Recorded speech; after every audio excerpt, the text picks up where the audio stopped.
Issues in education, and it's a true Kilcoyne Roadshow field trip today to Springfield, Illinois. We're at the old state capitol. It's Issues in Education. And as always, we are hosted by Dennis Young. He's the president and CEO at Ittner, and also Robert Vogel, who makes it all happen, director of business and relationship development. Dennis, last time you dragged me to the lake, and now here you – I think you saw me at the lake, and we said we should be out on a pontoon boat and That's a koozie, right. and you said, you know, we need to get this guy a little more cerebral. And here we are at the old state capitol in Illinois, Springfield, Illinois. I feel like we're in a museum. This is a great place. Wonderful capital, and the history here, back to Abe Lincoln, is just wonderful. So this is the place to really broadcast. I've never been in downtown Springfield, and every corner is Lincoln this, Lincoln that, turn right on. It's like being in Atlanta. They'll say, go over on Peach Street, and then it intersects with Peach Avenue. Yeah. Everything here is Lincoln. Lincoln and Adams and everything else. It's the Issues in Education Roundtable, and we're going to tell folks what's happening in Chicago later this year, sort of an update there and the funding issues that the state has. And, you know, Springfield is the epicenter for funding because Absolutely. it's the state capital. Yeah. And I also want to remind folks, that flip around the dial or whatever, say, okay, how did this all start? To either of you, this whole program. The whole Issues in Education. Well, there's nothing more important in everybody's lives than education. It affects the jobs, the kinds of opportunities you have, family life, and on and on. And skills are changing, and so is education. And not only are K through 12 trying to address the changing needs of education, so is community colleges, higher ed. Now corporations are trying to train exactly the kinds of skills that they need in the workforce. Job retraining with vets coming back and all the rest. So what we decided was that Issues in Education, and thanks to you to broadcast it, gives all the educational leaders a chance, a forum, to really discuss what are really the real issues and not do the sound bites and get away from that. So there's many important issues.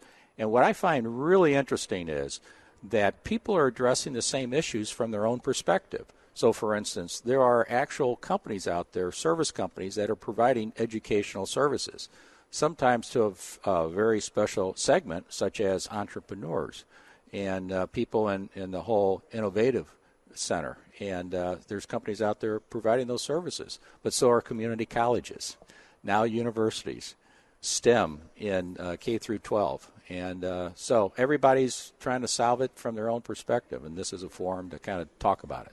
And, Robert, we should remind folks, too, there is a website where all of the past shows, the panel discussions, that's all available on the web. Yes, the issueseneducation.net is the place to go to see not only what we've done here, but what we did at the lake and all of the other programs that we've been able to videotape, and all the audio is up there, too. So all the podcast can be pulled down, and you don't have to listen to the whole 90-minute program each time because we've broken them down into segments, and it's by subject, too, which is terrific. And you asked about the history earlier. It's been since May of last year since we've been doing Issues in Education back in the gallery at Ittner Architects to start. And if you may remember, one of our guests that you'll speak with here later, Dr. Brent Clark, was our very first panelist on He's Issues the in answer to the Education. trivia question, by the way. Oh, yeah. Well, yeah.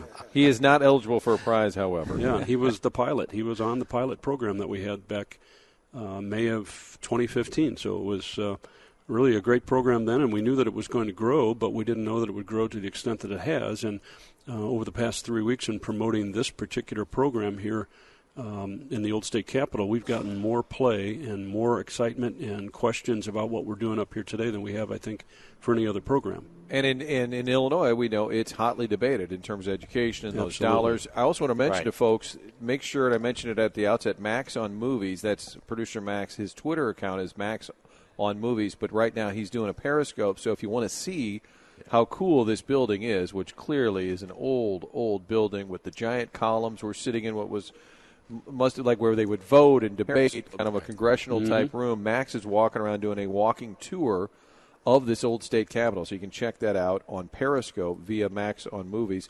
And I'm curious too, Dennis, with your industry, with Ittner working with schools, how much is like tweaking what schools have as opposed to brand new schools and maybe just school redesign? Yeah, well, it's all of the above. All the topics, anywhere from school safety to parents as teachers. The whole early childhood movement is fast and furious. We're designing many early childhood centers right now.